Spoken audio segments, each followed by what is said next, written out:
Hello and welcome to the first instalment of Nick Talks TV. So today I'm going to be talking about the issue of the 100th.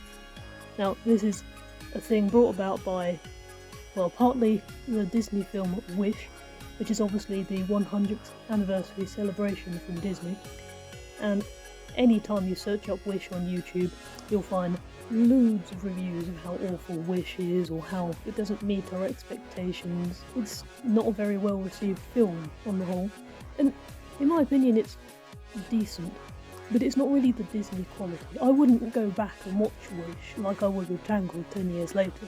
Clearly Disney was scared by the number 100. They thought, this is an anniversary film, we have to make references to all our previous films, and they fumbled.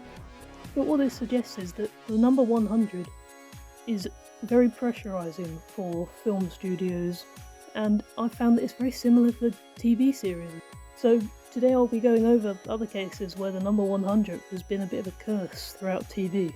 Now, being English, I watch things on the BBC sometimes, and one of my favourite shows to watch is Death in Paradise. It's a murder mystery kind of show where you follow the detective, who's English, in the Caribbean island of St. Marie as he solves murder cases. Now, season 13 gave us the 100th episode, and it was a letdown. Let me just go over a few of the problems I had with this episode. And spoiler warning here, the commissioner was shot in this episode, but he didn't die. So now you're thinking, well, it's not a murder mystery case, is it? Hold on to that point, I'll come back to it. But one of our characters, Marlon, has almost a good moment with the commissioner, trying to thank him for all the things he's done for him, but they don't go far enough. Aside from that, there are no character moments really within the main cast.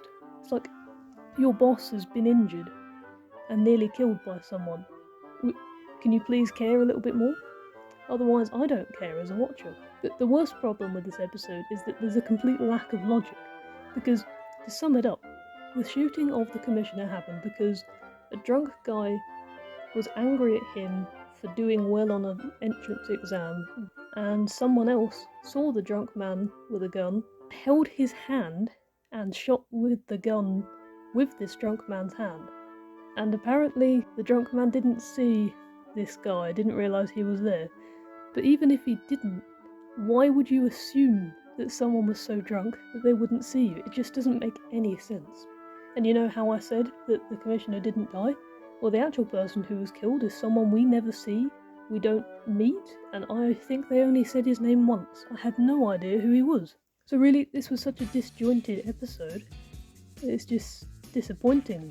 Another show people might be familiar with in the cartoon world is Miraculous, Ladybug, and the 100th episode of this show, Ephemeral, was pretty pointless.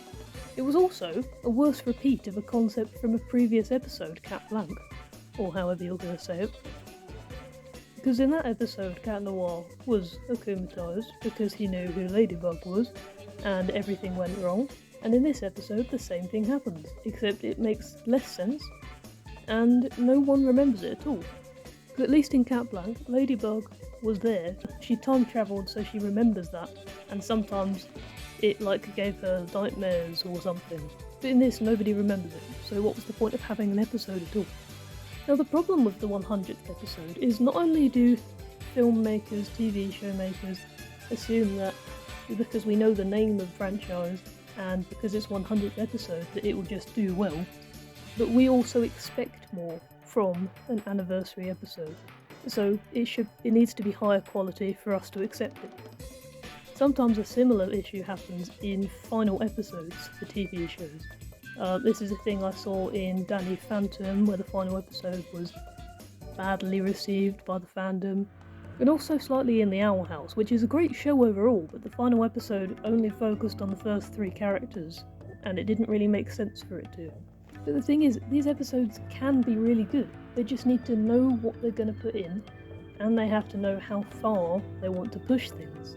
Because if they keep staggering and holding themselves back, going, oh no, we don't actually need to do that much effort, then they're going to fumble a little bit. There are some good examples out there. I used to watch My Little Pony because everyone has, and the 100th episode of that was a good reference to people who've watched the show, how they've thought of things, but it also made sense of an episode and fit into the world. So I think this is a disappointing trend really in TV, but it can be fixed. People can make their 100th episodes and anniversary episodes better if they know what they're doing with the episode and stick to it really. Thank you for watching this episode. If you've made it through this far into the video, why not give it a like? You may as well, because you've clearly liked it enough to listen to me going on for so long. If you have any examples maybe of 100th episodes that are actually quite good, maybe leave a comment, I might like to see them. And I'll tell you what I think as well if I end up watching them. This has just been my thoughts on the curse of 100 in TV, and I shall see you next time. This has been Nick Talks.